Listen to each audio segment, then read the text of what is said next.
Hi, I wanted to say a few words about the limiting beliefs. There is a stage on the spiritual, emotional development when we struggle with beliefs about ourselves, limiting ones, of course. So ideas and train of thoughts and perspective and everything you think you kind of meet at each step into your circumstances, right? And the most limiting belief of all is, of course, the idea of me. I am a separate center of control, and I'm in an hostile world of others, hostile others, other subject, and so many subjects and so many objects. Okay. But that's not what I want to discuss tonight. I want to go into the exactly the limiting beliefs you struggle with, because we're all unique. We all have our own flavor of limitation, right? Like that thing to overcome, that thing that seems to be in the way of you living the beautiful life you want to live, even outside of the idea of self-realization, whatever you want, because like self-realization is like the last want, the ego, even, like when I get that, I'll be at peace, I'll be safe, I'll be I'll arrived home, out of the game. Anyway, not really what he thinks, but at least the ego story is to be out of trouble in that case. Anyway, so my point is, whatever seems to limit you, like can struggle with thinking you're not good enough at something, or you struggle with money, or relationship, or what else? Career, something. It's like we have like big theme and an infinite variation of themes, sub themes of it. So let's say, example, classical, touch so many people, money. You struggle with money. You have limiting beliefs about money. All those limiting beliefs we know are grounded into the inadequacy of the ego, right? That we know, the fear and inadequacy, fear to lack. In this example of money, fear not to be able to pay the bills, fear of rejection because you would have no money. So it seems to be like defect, like the result of some trauma, which it is in a way as well. But it's not, I mean, there is more to it than this, because every limiting belief that come into your way is giving you an opportunity to make a choice. And that choice is either you capitulate in front of it, saying, oh, I cannot do that, I'm not good enough, so I'm going to reduce my wants and desires and expectation, so that I stay beneath the limits of my limiting belief, beneath the shape of it. Or I try to do something, compensate, go through and kind of explode the belief and go on my way, right? both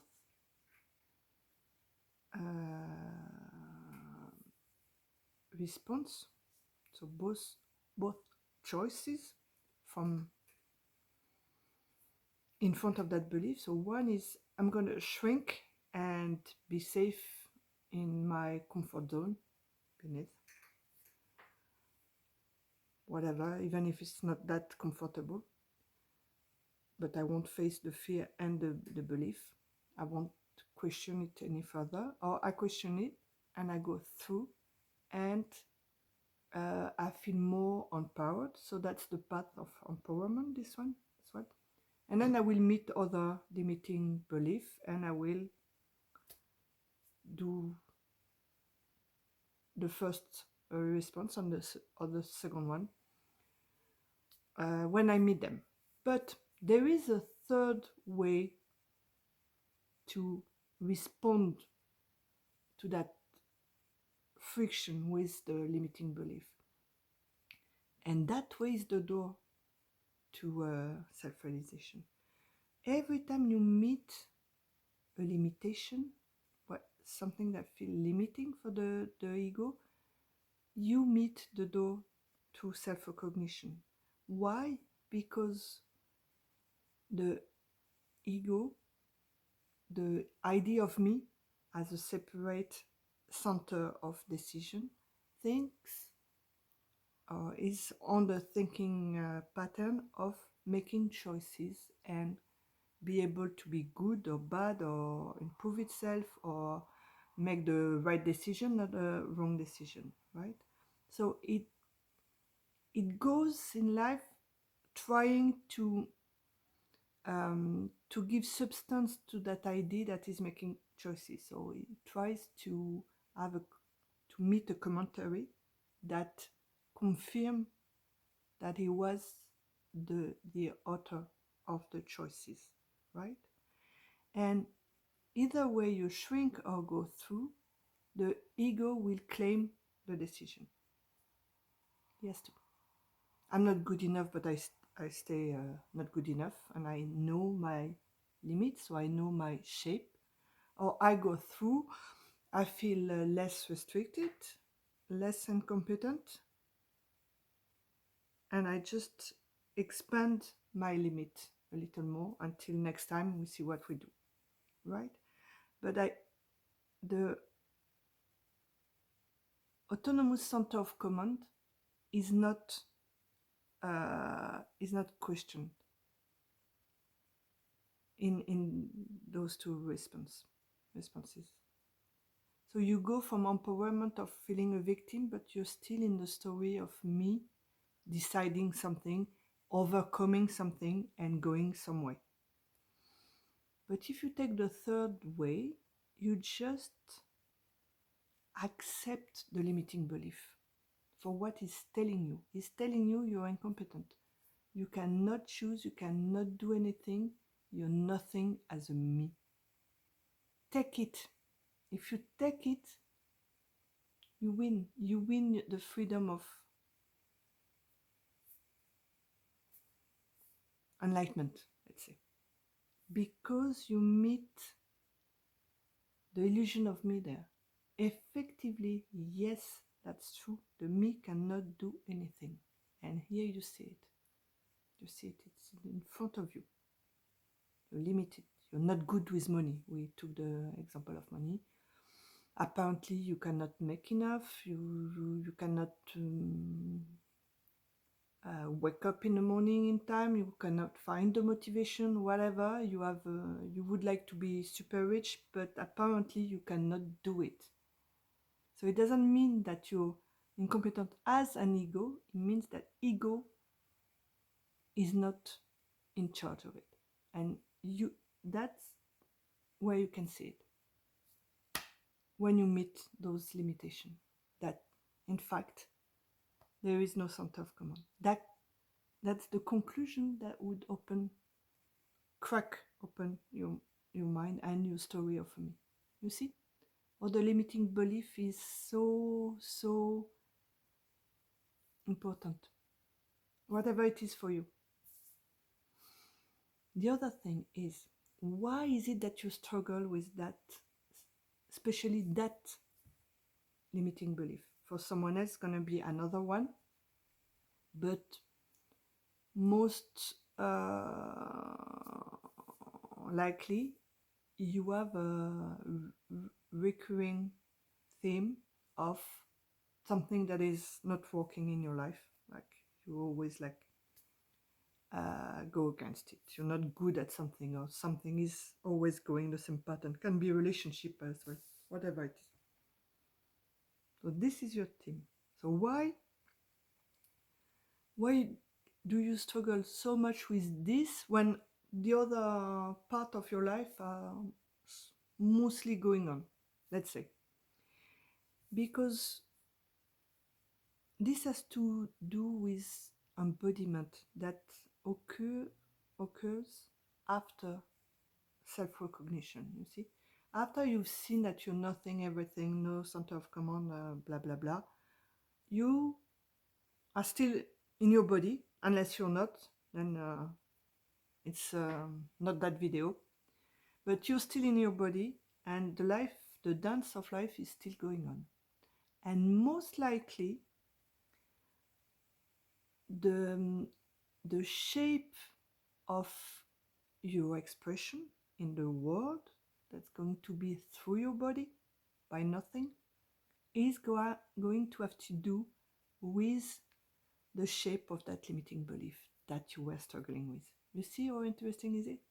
If it was money, maybe because you are supposed to be so abundant, and meeting the limitations in money is really clashing with the, I would say, blueprint, but don't get attached to the word, but to the shape and flavor of your form in the play of life, right? That form will have to do with being abundant, something about money, and it feels restricted by the limiting belief, because you're still believing into the ego thing, and you have to go out of it, because that's what seems to happen anyway for everybody.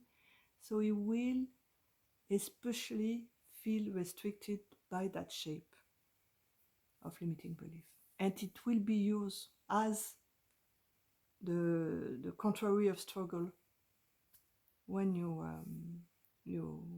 recognize yourself clearly. So your struggle is not an obstacle, a random obstacle, or a proof of your of you still having to do some work to wake up or whatever. It's more than that. That's your shape as an embodiment that is there, but that cannot be operated by an ego. Nothing can be operated by an ego, but this one is more flashy for you, saying, no, look, that's the way, but the way has to be purposeless. That's the thing, because the ego always has a goal. It's going somewhere. And when that stops, the shape of embodiment will take place without a goal, just as itself, on itself, as a dance. That's the difference. It's not going somewhere to get something. It will unfold as an unfolding. Right. So the thing, not going on other details, what I wanted to transmit tonight was the relevance of that limiting belief you have, one or if you have more, and look at them as first as though, if you can see that you can do nothing about it, and leave it there under the trust of what you are. You see, maybe it's a relationship, a money, because it's an easy example. You cannot pay, just say, okay, I cannot pay, but I will not shrink, and I will not try to overcome. I will just open and surrender. That's the surrendering to the trust of that seemingly problem cannot be resolved by a little me, and nothing can be resolved by a little me. You see, it's a complete surrender of that little me, and entering into that shape of the struggle as an embodiment into not being the center of command. Embodiment without a center. That's the third choice you can make. Every time you struggle. But the ego will say, no, if I do that, I will be in trouble. Can you trust oneness, nothingness, or will you trust the contraction of the fear that make you believe there is such thing as a me that can take a decision or make anything happen? And look at that shape. That is the relief of the struggle. That is your shape as